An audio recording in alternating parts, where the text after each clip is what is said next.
Good afternoon. This is the 1 p.m. news from Splash 105.5 FM, the Integrity Station. Here's the news read by Ronke Giwa Onafuwa. First, the news headlines. Governors set date to implement financial autonomy for judiciary. NNPC says no plan to increase petrol price in May.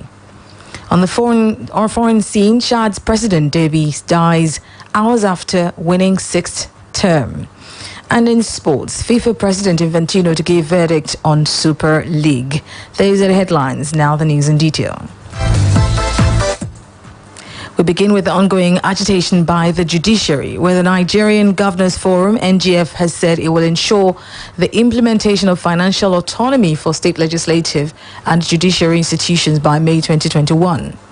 Chairman of the NGF, Dr. Kayode Fayemi, gave the assurance after a meeting with the Chief of Staff to the President, Professor Ibrahim Gambari, at the State House. He maintained that the Governors Forum has never been opposed to the issue of financial autonomy and that the governors, the speakers and judges are on the same page. He disclosed this at a meeting with the Solicitor General of the Federation, the representatives of the judiciary, the representatives of the Conference of Speakers and House of Representatives. Governor Fayemi said an agreement has been reached, reiterating that Nigerians can expect implementation of the agreement no later than May. The issue is about implementation. There has been no objection from governors on judicial and legislative autonomy. As a matter of fact, it would not have passed if governors were not in support in the first instance in the State Assembly. So that issue has been fully and holistically addressed. But we don't just want to agree to something on paper without working out the modalities for implementation. Thankfully, the meeting we have just emerged from with the Chief of Staff to the President chairing has worked out the modalities to the satisfaction of all parties. We believe that the striking workers should return to their offices because as far as this has gone, we have met with all the parties concerned. The President, through the Chief of Staff, has also been seized of this matter and has been monitoring what has been happening. The NGF's comments regarding the matter came a few hours after members of the Nigerian Bar Association staged a peaceful march at the National Assembly in solidarity with judiciary workers who are protesting in favor of financial autonomy in the country. In the same vein, Chairman of the Senate Committee on Judiciary, Human Rights and Legal Matters, Senator Opeyemi Bamidele, said that the National Assembly has done its part by enacting laws to guarantee full autonomy for the judiciary at the federal level. Senator Bamidele called on lawmakers in various state houses of assembly to pass similar laws to give full autonomy to the judiciary. He made the remarks during an interview with reporters at the National Assembly complex in Abuja, the Federal Capital Territory. The lawmakers stated that the independence of the judiciary was non-negotiable, adding that it was important for governors to implement full autonomy for the judiciary in their respective states. On education, Oyo State government has said that the Governing Council of Ladoke Akintola University of Technology, when put in place, would carry further investigation on the suspension of the institution's Vice-Chancellor, Professor Olufisayo Olugunde. Reacting to releases of SANU and ASU of the institution, the State Commissioner for Education, Mr. Olasukomi Olaleye, maintained that the step-aside order on the embattled VC was not vendetta as misconstrued by some section of the public. He noted that government did not sack the VC but only asked him to step aside. The Commissioner for Education explained that the reasons for the order were stated in the letter forwarded to the embattled VC. Mr. Olaleye said the Governing Council of LAUTECH would determine further step on the development, insisting that Oyo State has not acted against the law by asking the VC to step aside. We've not acted outside our powers. The visitor acted within its powers to ensure that things run properly in the school. The visitor did not sack the Vice Chancellor. So asked the Vice Chancellor to step aside pending further investigation of the allegation against him, which we believe that once the council comes in, they will take that up. The language of the letter speaks for itself, that the Vice Chancellor should step aside pending further investigation. So when the council comes in, the council will take it up from there, and the council will take final decision. So we acted within the power of the visitor, and we didn't exit it. The owner of the school is expected to look on when the council is not yet in place. When contacted, the embattled VC, Professor Olufisayo Ologunde, directed journalists to the institution's public relations officer for comments, but admitted that he has accepted the government's decision in good faith. Well, I've taken it in good faith. I've taken it in good faith. The commencement of students that is endlessly. If it has pleased God to put me on this seat for the 2 years and a few months, I'm not to leave. I'm living with my head high. The university PRO has full information. And, I want him to handle it. On security, 2 policemen and 3 others were killed during an attack on the Anambra Zonal Police Headquarters in Ukpo, Dunukpia, local government area of the state. The attack on the police headquarters happened around 4 a.m. A source narrated that some hoodlums invaded the zonal headquarters at Ukpo in the early hours of yesterday, but the attack was repelled by gallant policemen. The police public relations officer, Zone 13, Nkiru Nwode, confirmed the incident in a statement.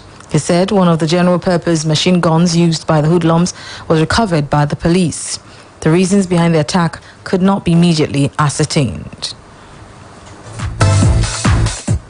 Now to election matters. The Independent National Electoral Commission, INEC, says it will blacklist political parties unable to conduct peaceful congresses and primaries.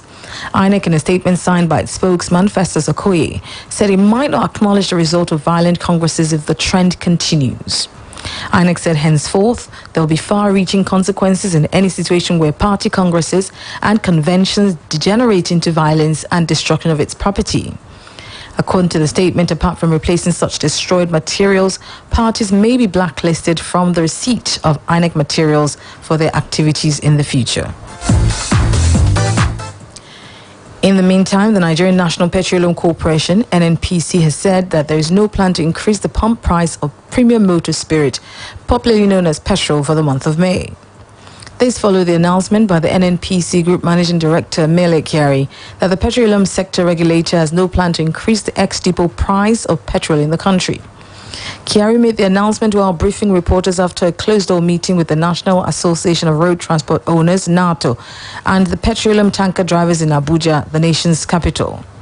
The meeting, convened by the NNPC boss, held amid the industrial action by the tanker drivers who had given NATO a 7-day ultimatum to address the issues bordering on the increase of compensation for their members. As a result, the tanker drivers decided to suspend their industrial action with a promise to resume operation. On his part, Kyari asked the union to expedite action to ensure that fuel queues do not resurface across the country.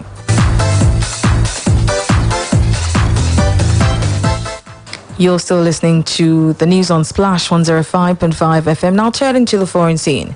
Chadian President Idris Deby Itno, who has been in power for 30 years, has died from injuries sustained while commanding his army in fighting against rebels in the north.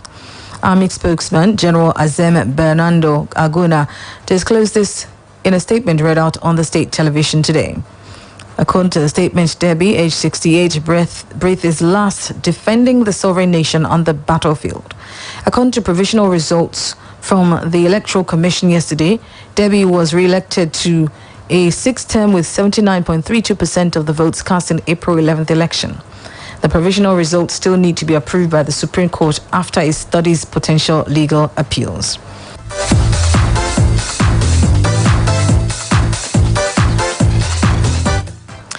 India has widened its vaccination program as infections surge and the capital goes into lockdown. The government said all adults over the age of 18 will be offered a coronavirus jab starting from May 1st. However, with vaccines in short supply in many states, it is unclear where the additional doses will come from. The government said last week that it only had 27 million doses or enough jabs for 9 days at current rates of vaccination. Now, Now, the jury in the trial of Derek Chauvin, the ex-Minneapolis policeman accused of killing George Floyd last year, has retired to consider its verdict. The prosecution told juries that Mr. Chauvin had murdered Mr. Floyd, but the defense said their client had correctly followed police training. The court is being protected by barbed wire, high barriers, and armed soldiers from the National Guard. Cities across the country are bracing for protests, regardless of the verdict. And finally, in sports news, FIFA President Gianni Infantino is expected to deliver his verdict on the European Super League today after the widely condemned breakaway competition triggered threats of legal action and punitive measures. European body UEFA will look to support from the World Football Chief at its Congress in Switzerland as he attempts to quash an initiative that threatens its prized Champions League. 12 powerful clubs, 6 from England and 3 each from Spain and Italy, have signed up for the Super League, which offers guaranteed spots for its founding members and billions of dollars in payments. The Nigeria Football Federation, NFF, has assured the head coach of the Super Falcons, Randy Waldron, of the necessary support needed to build a formidable squad that will compete for global laurels. NFF General Secretary Dr. Mohamed Sanusi gave the assurance at a brief meeting of the football body's management with Waldron at its headquarters in Abuja. He stated that the Amaju Pinnick-led administration was resolute in harnessing available human, material and non-physical resources and assets to uplift the 9-time African champions to eventual world beaters. Just before we go, a recap of the headlines. Governors have set date to implement financial autonomy for judiciary. NNPC has said no plan to increase petrol in May. On the foreign scene, Chad's President Deby has died hours after winning 6th term.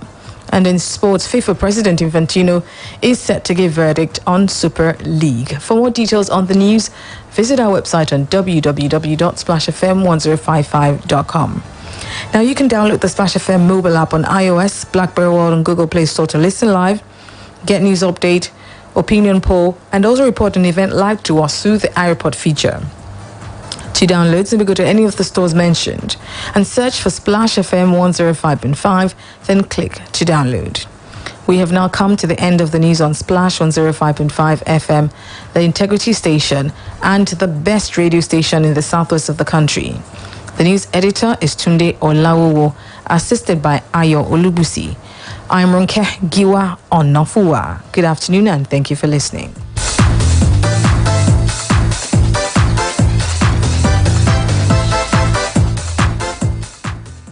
Quick, charge it 2